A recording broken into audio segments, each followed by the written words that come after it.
Now, here's the conversation that we've been waiting to have with you today. You begin to notice that the things that you lightly are contemplating are flowing easily into your experience.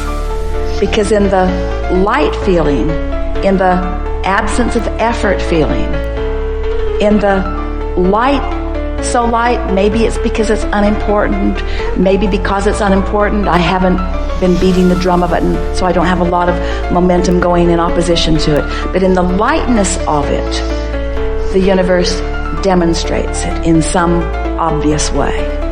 So this is what brought Esther to the question. The lightness seems like the opposite of effort. So when I find myself trying, which is, we hear that from you a little bit, in the realization that you're trying, you might want to stop and say, this trying could be counterproductive.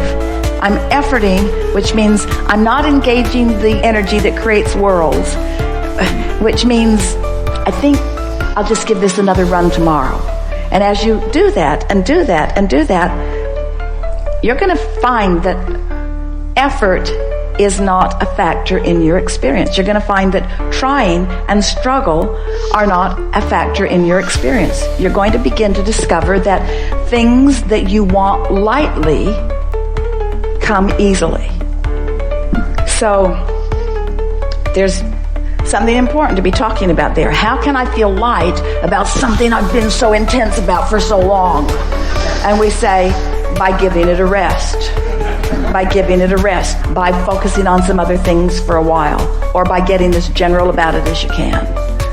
And things just work out. They just work out. Funny thing to hear from someone who's teaching you about deliberate creation. Deliberate creation. Deliberate creation is about tuning your frequency. Deliberate creation is about feeling your emotions and knowing what they're telling. Deliberate creation is about understanding the relationship between who you really are and what you really want and what you're doing right here and now. Deliberate creation is about chilling out so that there's no resistance and then focusing. It's about tending to the frequency first and then applying the thought. Oh, all right now. Abraham, you said that I think and then I feel. So, are you actually taking thought back to the element of frequency? Yep. Can you find a frequency without a thought? Can you feel the frequency of love? Can you feel the frequency of love? Now, don't get carried away about who you love or who you loved or anything like that. Just feel the frequency of love. Can you feel the frequency of love? Can you feel the frequency of enthusiasm? Can you feel the frequency of fun? So, it's possible to feel a frequency by interpreting it through emotion in a sort of thoughtless place. That's all we're asking you to do. That's the thing to do first thing in the morning. Wake up and enjoy the non-thought. Don't be too quick to try to figure out what this day means and where you have to go and what you have to do. Just give yourself, if you can, 68 seconds of just basking in the energy, in the non-action, non-verbal, even non-thought, vibrational frequency. Just give it a chance and see what happens. And then watch how the thoughts begin to follow suit. It is our promise to you. Get that momentum going and you'll be off on the right foot. And as soon as tomorrow, you'll have a day unlike any other day that you've ever had. We're not kidding you. Give it a month and you'll feel absolute control of your experience. And when people see the difference in the way you feel, they'll say, what are you doing? And you say, it's kind of hard to describe. I'm doing a lot less than I've ever done before. Well, what do you mean? Well, I'm focused upon the way I feel. Well, what does that mean? It means I don't want to talk about this with you anymore. There's a really good chance you're going to talk me off my high-flying disc. Well, what are you smoking? Well, it's not like that. This is a non-drug high. It's a non-drug alignment. It's alignment that has always been there for me that now I'm consciously tapping into. It's alignment that I've been stumbling on all my life, just didn't know how to maintain it. Didn't know how to create it to begin with and didn't know how to maintain it. Now I do, so I'm doing a more consistent job of it. So I've got more momentum going. So I've got more airtime happening, more vibrational airtime, more attention, more verbal time, more stuff from me about those pipes that I want to keep open. What pipes are you talking about? Well, you see, there's this path of least resistance between me and everything else. And it's a path of least resistance between me and what I want, and it's a path of least resistance between me and what I don't want. It's a path of least resistance. And I'm just keeping the pathway open on the things that I care about. Well, how do you know the difference? Things I care about that I really want feel good to me when I think about them. When I'm focused upon what I want, it always feels good. When I'm focused in opposition, it never feels good. Oh, seems too simplistic to me, they'll say. I know, it did to me at first. That's why I tried to make it harder than it needed to be. I made it harder than it needed to be for quite a while, and then who knew? I'm supposed to feel good. Life is supposed to be fun. I have endless unseen energies that have my back, who know what I want, who are pointing the way. I had no idea the leverage, the creative energy that was available to me until I started pointing it. Well, what have you accomplished with this? Well, I feel great. I know, but what else? Well, I just feel wonderful. Well, what else? Well, it's too much to tell. Well, tell me something. Well, I just feel great. I feel great, and mostly nice people are around me, and people who used to bother me aren't coming around, and some of them that used to bother me don't bother me anymore. And ideas come more easily to me. I'm more intuitive. I'm more clear-minded. The things that occur to me occur in better timing. So when I act on them, I get more immediate results. The things that I want are just flowing into my experience. My day-to-day moments are really exciting. I used to look forward to a vacation and kind of put up with everything before it, and now every day feels sort of like that vacation. I have that lighthearted feeling all day, even when you're at work. Yeah, especially when I'm at work, because I feel purposeful there, and I feel momentum there, and there's this give and take thing that happens with me at work where we're all winning as a result of our co-creating together. It's some of the best time that I spend is when I'm at work. Yeah. So many lovely people in this world. Have you noticed? Well, not so much. I haven't noticed that so much. Well, that's because I'm on my high-flying disc. I know that's what... Well, now, tell me about this stupid disc. How did you get on this high-flying disc? I was born there.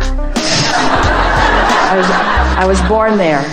I talked myself out of it with a lot of help from others who had forgotten about it too. But no, I mean, how did you get on it today? Well, I thought you'd never ask. Well, this morning when I woke up, I just thought happy thoughts.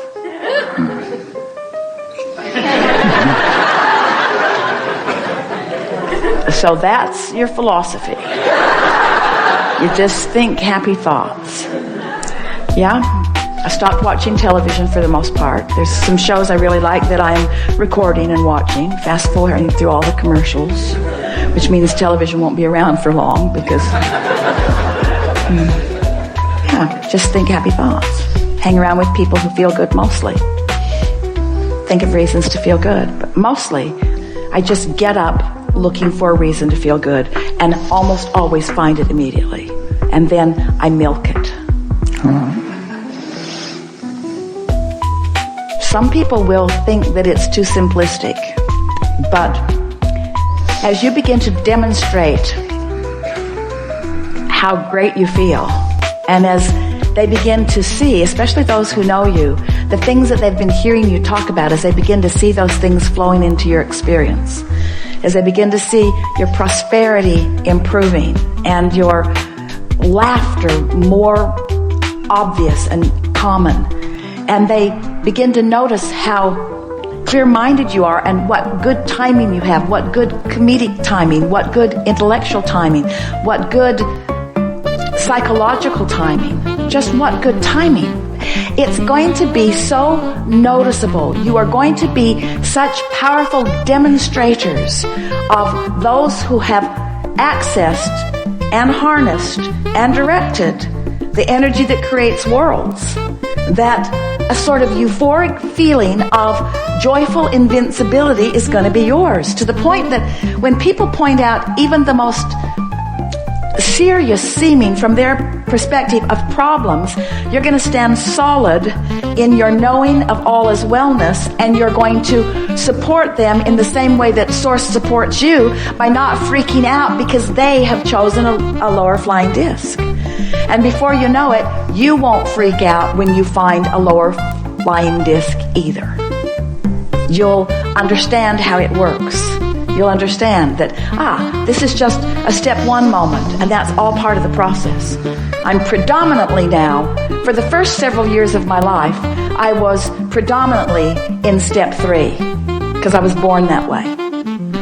Then those around me began insisting that I become more accountable, which meant try to compensate for their inability to stay on their disc. We hope you heard that in the way we meant it. So then I had sort of a rough ride for a while, where I was having predominantly step 1 moments. What are step 1 moments? Contrasting moments where I know what I don't want, so I know what I do want. I know what I don't want, so I know what I do want. So I was asking for quite a few years of my life. I was predominantly doing step 1 moments, stumbling accidentally into alignment, but not really knowing what I was doing. But it was a good plan, because during that step 1 phase of my life experience, all of you have passed through that now. I filled my vortex with all kinds of specifics that matter to me. And now you're in the step 3 phase of your life experience, where now, getting on the high flying disc, that's your work, that's your work, that's your work, that's your work, that's your work. So I'm done, Abraham? I'm not going to create anymore? Oh no, because you're not going to stay on the high flying disc. You're going to dip, you're going to still have step 1 moments, but you're predominantly going to be living step 3 moments. Occasional step 1 moments, because you can't not expand. You want to continue to clarify, but predominantly step 3 moments. You see what we're getting at? How can I assure predominant step 3 moments? By making sure every day at least starts there. And if we have done the best sales job that we have ever done about anything, we've convinced you to at least give it a go, to at least try to see what happens. And we would so love a repeat of this gathering with these identical, magnificent beings 30 days from today, to hear from you what has happened since you have found and established and maintained and enjoyed and understood what it feels like to be on that light-hearted, good-feeling, high-flying disc. We are certain at this moment that there is nothing important that we know that you don't know. We can feel that you have found resonance with some basic things that are important to who you are. And most important, we can feel that you feel sort of energized, maybe inspired is a better word, to offer some focus that we know is going to serve you in a really powerful way. It is such pleasure for us to interact with those like you who are determined and strong in your desire, who are willing and even patient enough to walk with us slowly sometimes to find these nuggets of clarity that you just feel resonance with. We have been saying for quite a while that we make too much of all of this. In our desire to simplify it for you, we go on and on and on. But it is our knowing that today you have found some simple steps, and we know you feel the resonance with who you are. Our favorite thing about you and our time that we spend with you is that moment when conscious realization occurs to you as you make the correlation between something that you did vibrationally and something that happened in terms of demonstration. That's just the best for us.